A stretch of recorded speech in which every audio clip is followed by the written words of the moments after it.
여러분 안녕히 주무셨습니까? 참 좋은 아침입니다. 우리 2017년 12월 20일 금요일 말씀으로 드리는 오늘의 번제 함께합니다. 시편 85편 말씀을 보겠습니다. 1절부터 7절까지 같이 읽습니다. 시작. 여호와여, 주께서 주의 땅에 은혜를 베푸사 야곱의 포로된 자들이 돌아오게 하셨으며 주의 백성의 죄악을 사하시고 그들의 모든 죄를 덮으셨나이다. 주의 모든 분노를 거두시며 주의 진노를 돌이키셨나이다. 우리 구원의 하나님이여, 우리를 돌이키시고 우리에게 향하신 주의 분노를 거두소서. 주께서 우리에게 영원히 노하시며 대대에 진노하시겠나이까? 주께서 우리를 다시 살리사 주의 백성이 주를 기뻐하도록 하지 아니하시겠나이까? 여호와여, 주의 인자하심을 우리에게 보이시며 주의 구원을 우리에게 주소서. 오늘 시편 85편 말씀을 중심으로 살찐 주체성의 자기 파괴력이라는 제목의 하나님 말씀 증거합니다. 살찐 주체성의 자기 파괴력. 어쩌다 한국인이라는 책이 있습니다. 고려대학교 사회심리학과 교수님이신 허태균 교수님의 책이에요. 이분이 최근 들어서 한국인의 심리를 아주 집중적으로 연구하셨습니다. 그래서 현재 한국의 상황이 사회심리학적으로 보자면 어떤 상태이고 무엇 때문에 현재 문제들이 생겼고 어떻게 이 문제를 해결해 나갈 것인가 라는 것을 제시하기 위해서 한국인의 심리를 깊이 연구하셨는데, 한국인의 심리는 이 허 교수님의 이야기를 빌리면 세 가지 키워드로 표현될 수 있다는 겁니다. 첫째가 주체성이고, 그 다음에 가족 확장성, 그리고 심정주의라는 거예요. 그래서 이런 키워드를 아주 구체적으로 한국 사람들이 많이 일상적으로 사용하는 표현들을 가지고 예를 들어줬어요. 주체성은 우리 한국 사람들이 내가 생각하기에는 이라는 그런 단어를 많이 쓴다는 거예요. 그런 말을. 또 가족 확장성이라는 것은 형이라고 불러, 뭐 이모라고 불러, 이런 표현들을 통해서 한국인의 심리 상태의 특징적인 것으로 알 수 있다는 겁니다. 가족 확장성. 그리고 심정주의라는 것은 너 그거 사과하는 거 맞아? 진심이 안 보이잖아. 이런 표현을 많이 쓴다는 거예요. 이렇게 많이 사용되는 일상적으로 들을 수 있는 표현들을 통해서 주체성과 가족 확장성과 심정주의라는 한국인들의 심리적 특성을 이제 예를 들어서 설명을 해 주셨습니다. 이런 심리적 특성이 유례 없는 경제 발전을 이루었다는 거예요. 명품 보유율 세계 2위의 자리를 차지하게 됩니다. 경제적인 그 사이즈로 보면은 전 세계 11위 정도 되는데 명품 보유율은 세계 2위예요. 이걸 정말 어쨌든 이렇게 경제 발전을 이루었는데 동시에 한국인들 자신들에 의해서 헬조선이라는 말이 만들어졌습니다. 행복지수는 여전히 하위를 맴돌고 있습니다. 쫓기고 스트레스에 눌려 살고 자살률 1위고 가계부채 1300조. 경제가 발전했다고 하지만 가계부채 1300조라는 것은 우리나라 1년 예산이 500조 정도 되니까 제11위인 경제대국이 3년 동안 나라 살림을 돈 한 푼 안 쓰고 다 밀어 넣어야 되는 그런 액수가 되는 겁니다. 그러니까 해결할 길이 전혀 안 보인다는 거예요. 1300조. 그리고 이것을 한국 경제의 시한폭탄으로 보고 있습니다. 자, 어쨌거나 오늘 본문과 관계해서 특별히 하태경 교수님이 꼽은 세 가지 키워드 중에 주체성에 관한 언급을 좀 주의해서 봅니다. 한국인이 제일 받아들이기 어려워하는 말이 그냥 정해진 대로 하세요라는 거예요. 그러면서 하는 말이 내 생각에는 이라는 말을 많이 쓴다는 거예요. 일본인과 비교해 볼 때 교통이 뜸한 한밤중에 유턴을 기다리는 차량의 경우 일본 사람들은 많은 경우 신호를 기다린답니다. 근데 한국 사람들은 상대 차선에 차가 안 오면 곧바로 유턴을 시도한다는 거예요. 이것은 교통법규가 불필요하다거나 준법 정신이 낮아서가 아니라 주체성이 강해서랍니다. 내 생각에는 매뉴얼대로 규정대로라면 유턴 신호가 켜져야 되지만은 내 생각에는 상대편 차선에 차가 한 대도 없으니까 내가 지금 여기 서서 기다린다는 일은 아무 소용없는 짓이 아니냐, 불필요한 짓이 아니냐라는 주체적 생각에 의해서 유턴을 한다는 거예요. 이게 재밌죠? 그리고 또 한 가지 예를 들었습니다. 이건 방송에서 나온 얘기인데 허태경 교수님의 강연에서 우리나라가 최초로 만든 발명품은 많지 않대요. 전 세계에서 어떤 기계든지 일단 각 나라마다 발명된 물건들을 수입해서 쓸 거 아닙니까? 그러면 똑같이 여러 나라가 수입을 해서 쓸 때 한국 사람들이 제일 잘 활용한다는 거예요. 이유가 뭐냐? 이유가 재밌어요. 매뉴얼대로 안 쓰기 때문이라고 이 허태인 교수님은 이유를 대시는 거예요. 모든 매뉴얼은 이분의 말에 의하면 100% 활용 용량에 맞춰 놓은 것이 아니랍니다. 대부분 안전하게 오래 쓰게 하기 위해서 80% 정도 활용도에 맞춰 놓는다는 거예요. 매뉴얼이. 근데 우리나라 사람들은 매뉴얼을 무시하고 기계의 활용도를 스스로 극대화해서 120%, 150%를 쓴다는 겁니다. 근데 기계만 그렇게 쓰는 게 아니라 문제는 자기 자신도 그렇게 쓴다고 한다는 거예요. 여기서 드는 질문이 있어요. 발명품은 많지 않는데 발명된 물건의 활용도는 높다. 이게 주체성 때문이다. 그러면 주체성과 창의성은 반비례하는 것일까요? 그런 의문이 들어요. 하여간 이 주체성이라고 하는 것이 양지가 있고 그늘이 있다는 것을 알려주시는 겁니다. 결국 갑질이라는 것도 너네가 누군지 알아? 라는 질문을 많이 하는 한국 사람의 특성과 연결되어 있어서 언제나 집단 속에서 주인공이 되고 싶어하는 주체성 때문에 생기는 거라는 겁니다. 부작용이지요? 자, 그렇다면 이런 주체성을 성경은 뭐라고 말하고 있는 것일까? 살찐 주체성에 대한 경고로 일관합니다. 살찐 주체성이라는 것은 이 세상에서 살고 있는 내 삶에 대해서 내 주체성을 활성화시키는 거예요. 판단합니다. 생각합니다. 소원합니다. 바랍니다. 그리고 계획합니다. 추진합니다. 이게 다 주체성이거든요. 스스로 판단, 생각, 계획, 의도, 욕구, 추진 이런 것들이 다 주체성인데 주체성의 표현들인데 이 세상 삶에 대해서 이렇게 주체성이 활발하게 활성화된 것이 살찐 주체성이라고 말할 수가 있다는 겁니다.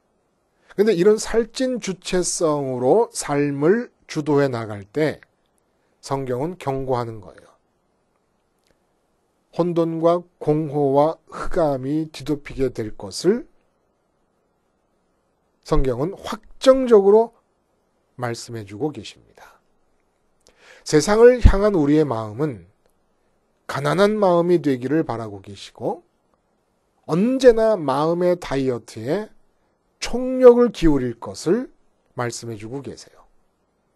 세상을 향하여 쓸 마음이 없는 상태, 주체성의 억제, 세상을 향한 주체성의 스위치를 꺼버리라고 말씀하고 계십니다. 그래서 이 세상의 삶은 주체적으로 열심히 살면 살수록 늪에 빠집니다. 살찐 주체성의 자기 파괴력에 의해서 결국은 내 삶은 늪으로 그리고 혼돈과 공허와 흑암으로 빠져들 수밖에 없다는 거예요. 성경이 말하는 말씀을 결론적으로 말씀드리면 요한복음에 주님께서 말씀하셨던 것처럼 14장 10절에 보면 내가 아버지 안에 거하고 아버지는 내 안에 계신 것을 네가 믿지 아니하느냐? 내가 너에게 이르는 말은 스스로 하는 것이 아니라 아버지께서 내 안에 계셔서 그의 일을 하시는 것이라. 주님은 공생애 동안에 스스로 하신 말씀, 스스로 하신 행동이 하나도 없다 이런 말씀입니다. 그렇다고 그 누구에게 의존하신 것이 아니에요.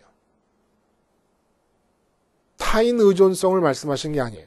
오직 하나님을 향한 관계에서 당신의 주체성이 활성화된 적이 없었음을 얘기하고 계십니다. 그러니까 예수님도 주체성을 갖고 계신 인격적 존재이시죠. 그런데 예수님의 주체성은 어디다 쓰셨냐 하면 주체적으로 아버지에게 종의 위치에 서는 일을 하는데 주체성을 활용하신 것뿐입니다. 그 다음에 이 세상 삶에 대해서는 완전히 당신의 주체성을 덜어내시고 하나님의 주체성을 받아들인 마치 만두 같은 모습으로 사셨다는 거예요.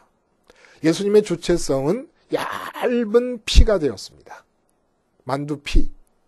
그리고 그 속에는 하나님의 주체성을 가득 담게 그렇게 상태를 유지하면서 사셨다는 거예요. 그리고 또 누가복음 11장에는 내가 만일 하나님의 손을 힘입어 귀신을 쫓아낸다면 하나님의 나라가 이미 너에게 임하였느니라 말씀하시면서 이 하나님의 손, 하나님의 손가락을 말합니다. 그래서 하나님의 손이 손가락 장갑처럼 당신 자신을 끼시고 하나님의 손이 움직이고 계셨음을 말씀하고 계신다는 거예요. 본 시편은 남한국 유다가 망하지 않았습니까? 그리고 바벨론으로 포로로 잡혀갑니다. 근데 이거는 바벨론으로 포로로 잡혀간 세 번째예요. 첫 번째는 여호야김 왕 때에 주전 605년에 1차 포로가 시작이 됩니다. 다니엘이 이때 잡혀가지요. 그렇게 잡혀간 지 거의 70년이 다 돼서 537년에 포로 귀환이 이루어지지 않습니까? 바사왕 고레스가 등극하면서 하나님의 역사에 의해서 그의 마음이 감동되고 그래서 이 유대인 포로들을 본국으로 귀환을 시킵니다. 자, 그래서 하나님의 기적적인 역사로 본국에 돌아왔어요. 근데 70년 만에 돌아와서 눈앞에 마주치게 된 고국의 상황은 한마디로 황폐 그 자체입니다.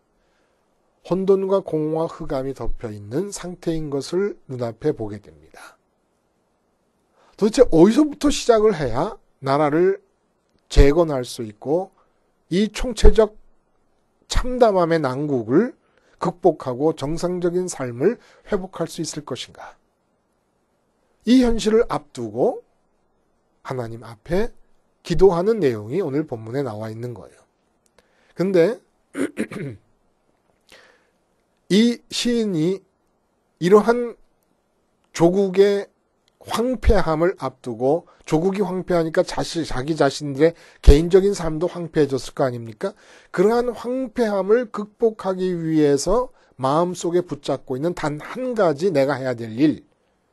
그게 뭐냐 하면은 희한하게도 어리석음으로 돌아가지 않는 것 한 가지를 오늘 본문 통해서 우리들에게 얘기하고 노래하고 있는 겁니다. 어리석음으로 돌아가지 않는다. 그래서 8절부터 보면 우리 한번 읽어보겠습니다. 안 읽은 부분 아니에요. 8절부터 읽어보면 9절까지만 읽습니다. 내가 하나님 여호와께서 하신 말씀을 들으리니 무릇 그의 백성 그의 성도들에게 화평을 말씀하실 것이라. 그들은 다시 어리석은 대로 돌아가지 말지로다. 진실로 그의 구원이 그를 경외하는 자에게 가까우니 영광이 우리 땅에 머무르리이다. 어리석은 대로 돌아가지 말지로다. 이 어리석음 때문에 나라가 망했다는 겁니다. 그리고 이 어리석음으로 돌아가지 않는 것이 나라를 재건하기 위해서 우리가 할 수 있는 최선의 일이다라고 얘기를 하는 거예요. 뭐 나라를 재건하기 위해서 무슨 정부의 체계를 확립하고 뭐 끊어진 교량을 다시 건설하고 빌딩을 세우고 집을 세우고 황폐해진 밭을 다시 일구고 이런 얘기를 하는 게 아니에요. 어리석음으로 돌아가지 말자라는 얘기를 합니다. 그 어리석음 때문에 망했다는 거예요. 이 어리석음이라는 단어는 뭘 뜻하는 것일까? 히브리어에서 오늘 본문의 어리석은이라는 단어는 케시라입니다. 케시라. 히브리어가. 이 케시라라는 말이 그냥 어리석음이라는 뜻이 있고 또 자기 신뢰라는 뜻이 있어요. 내가 나를 믿는다는 거예요. 이 내가 나를 믿는 것이 어리석음이라는 겁니다. 그리고 내가 나를 믿었기 때문에 망했다는 거죠. 근데 이 케시라라고 하는 단어는 카살이라고 하는 동사에서 비롯된 단어입니다. 카살, 케시라. 근데 카살이라는 단어의 뜻이 뭐냐면 어리석다라고 하는 뜻이 있고 또 동시에 살찌다라는 뜻이 있다는 거예요. 어리석음과 살찜과 자기신뢰. 이게 지금 의미상 다 연결이 되어 있다는 겁니다. 그래서 결국은 무슨 얘기냐 하면은 살쪘기 때문에 망했다는 것이에요. 그러면 뭐가 살쪘기 때문에 망했다는 거냐? 자기 신뢰라고 하는 그 단어를 통해서 살찜이 무슨 살찜을 말하는 것이냐를 알 수 있다는 거예요. 자기 신뢰가 뭐예요? 주체성의 활성화로 나타나는 거예요. 어떤 문제가 닥치면 그 문제가 옳고 그르다, 이게 좋다 나쁘다를 판단한다는 거, 그렇게 판단하는 자기를 믿기 때문에 가능한 겁니다. 내가 판단하려고 하다가도 내 판단은 무조건 틀리던데 내 경험을 보니까 내 판단이 맞았던 적이 10중 1번, 2번도 안 되던데라고 자기를 믿지 못하면 판단을 중지하게 되지요. 내가 왜 걱정합니까? 내가 이렇게 생각하고 고민하면 뭔가 이 문제에 대한 돌파구와 해결점을 찾을 수 있다고 믿기 때문에 걱정하고 고민하고 생각하고 있는 겁니다. 주체성의 활성화는 자기 신뢰를 바탕으로 하고 있다는 거예요. 그리고 자기 신뢰를 통해서 자기 신뢰를 출발점으로 해서 생각하고 고민하고 괴로워하고 힘들어하면 이렇게 활성화되는 주체성이 살찜 주체성이라고 시인은 표현하고 있는 겁니다. 이게 살찐 거라는 거예요. 그래서 생각을 많이 하면, 내 스스로 생각을 많이 하면 돈 문제다. 그럼 돈 문제에 대해서 내가 생각을 많이 합니다. 그러면 주체성이 아주 뚱뚱해지는 거예요. 자기 신뢰를 바탕으로 살찐다라는 단어를 생각할 때 주체성의 살찜을 얘기하는 것이고, 주체성의 살찜이라는 것은 이렇게 내 생각, 내 판단, 내 소원, 내 계획을 활성화시키면서 삶을 이끌어가는 상태를 말한다는 겁니다. 그리고 이것을 뭐라고 얘기하냐면 어리석다라고 얘기한다는 거예요. 그리고 이 주체성이 살찌는 바람에 나라가 망했다라는 겁니다. 사실 유다 백성이 한 것을 나라가 망하기 전까지 살았던 모습을 성경을 통해 보면은 이방 사람들, 그러니까 우리가 볼 때 우리 이웃들이 지금 살아가는 모습보다 특별히 더 악한 것이 아니었어요. 바알 숭배가 큰 문제였습니다, 늘. 근데 바알 숭배는 우리식으로 말하면 부자 되고 싶다는 마음의 표현에 불과한 것입니다. 이게 종교성 아니에요, 종교성? 세상 것을 갖고 싶어서 초월적인 존재를 만들어내고 동원하는 마음이 종교성입니다. 종교성이 풍성하게 살았어요. 왜냐하면 요즘처럼 계몽주의 이후 합리성과 이성을 강조하는 시대정신이 지배하는 이런 시대와는 다르게 여전히 종교가 세상 것을 얻는 탁월한 방편으로 인정되고 있던 시대였기 때문에 우리의 자기개발이라든지 스펙을 늘리려는 노력이라든지 하는 모든 등등의 노력들은 그때는 종교성으로 나타났다는 거예요.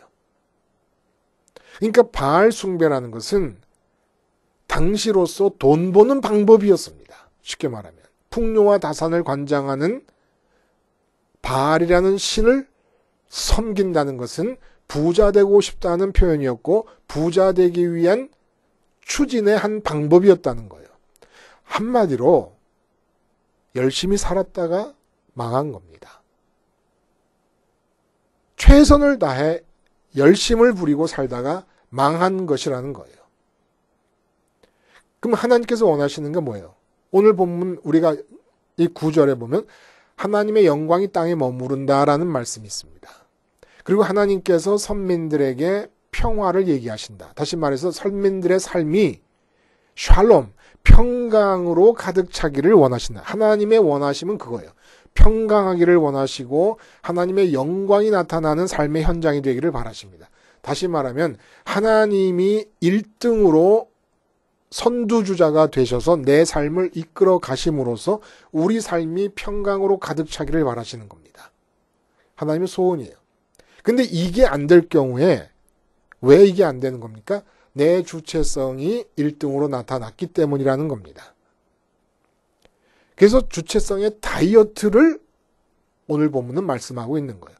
이렇게 총체적으로 참담한 상황에 빠져 있는 조국으로 돌아와서 이 조국을 다시 재건해야 될 텐데 우리가 할 일은 무엇이냐?